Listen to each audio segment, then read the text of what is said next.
আগে ছাত্রলীগ ভোট কেন্দ্র দখল করত, ছাত্র দলের ভিপি প্রার্থী জোর করে ভোট কেন্দ্রে প্রবেশ করেছে, যে যেখানে আছেন আপনারা সবাই আসুন, ভোট দান করুন, ছাত্র দলকে প্রতিহত করুন। ব্যাপারটা ওরকমই ছিল এক প্রকার। আমাদের উপরে পড়েছে নির্বাচন চলাকালীন সময়, এবং কি যেখানে গঠনতন্ত্রের স্পষ্ট উল্লেখ আছে আমাদের সেখানে যাওয়ার ভিপি জিএস এজিএসদের সেখানে প্রদর্শনী করার অধিকার আছে। এই যে আমাদের উপর যে অন্যায় হয়েছে, এর বিচার কি হওয়া উচিত, এর দায়ভার কে নেবে? এই পরিকল্পিতভাবে প্রতিটি স্তরে স্তরে আমাদেরকে এভাবে বাধার সম্মুখীন করা হয়েছে।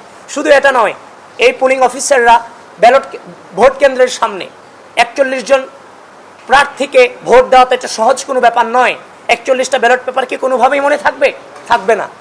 তো আমাদের যে ব্যালট পেপারগুলোর নাম্বারগুলো দিতে গিয়েও এই পোলিং অফিসাররা আমাদেরকে বারবার মবেশ স্বীকার করেছে। সুতরাং এই দায়ভার কার? এটা পরিকল্পিত ছিল। নিরাপত্তা ও ভোট সংশ্লিষ্ট দায়িত্বে থাকা কতিপয় অতি উৎসাহী BNCC, rover scout, girls guide সদস্যের ভূমিকা ইতিমধ্যেই প্রশ্নবিদ্ধ হয়েছে। নির্বাচনের দিন ক্যাম্পাসের প্রবেশ মুখে নিরাপত্তার দায়িত্বরত কতিপয় বিএনসিসি, রোভার স্কাউট ও গার্লস গাইড সদস্যের সহায়তায় একটি নির্দিষ্ট গোষ্ঠীকে ক্যাম্পাসে অবাধে প্রবেশের সুযোগ দেওয়া হয়েছে বলে শিক্ষার্থীদের পক্ষ থেকে একাধিক অভিযোগ এসেছে, এবং একাধিক বহিরাগত শিবির কর্মীকে শিক্ষার্থীরা হাতে নাতে ধরে প্রক্টর অফিসে সুপর্দ করেছিল। ভোট গণনার সময় পোলিং এজেন্টদেরকে কার্যত নিষ্ক্রিয় ভূমিকা পালন করতে বাধ্য করা হয়েছে। আমরা ইচ্ছা করলেই রাজনৈতিক যে সংস্কৃতি বাংলাদেশের ছিল, বিভিন্ন কারচুপি হওয়া এবং নেগেটিভ রেজাল্ট আসার পরে বিভিন্ন আন্দোলন করে, আপনারা আমাদেরকে জিজ্ঞাসা করেছিলেন যে আমরা কোনো আন্দোলনে যাব কিনা, কোনো প্রকার মিছিল মিটিং কিংবা অবরোধে যাব কিনা। আমরা বলেছি আমরা প্রক্রিয়া অনুসরণ করে আমরা সামনে এগুচ্ছি, অতি দ্রুত আমরা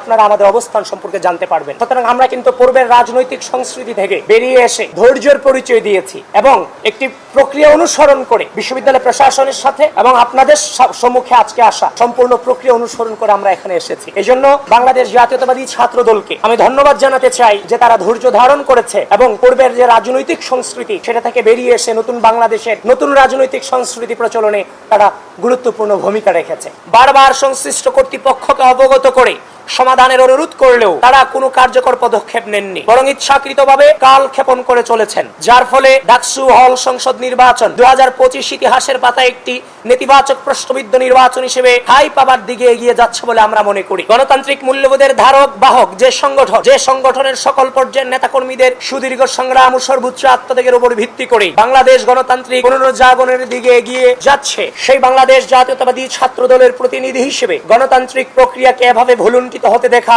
আমাদের জন্য চরম হতাশাজনক ও কষ্টদায়ক। আমরা তারপরও আশা রাখবো যে ঢাকা বিশ্ববিদ্যালয় প্রশাসন গণতান্ত্রিক মূল্যবোধের অন্যতম স্তম্ভ স্বচ্ছতা ও জবাবদিহিতার পথে ফিরে এসে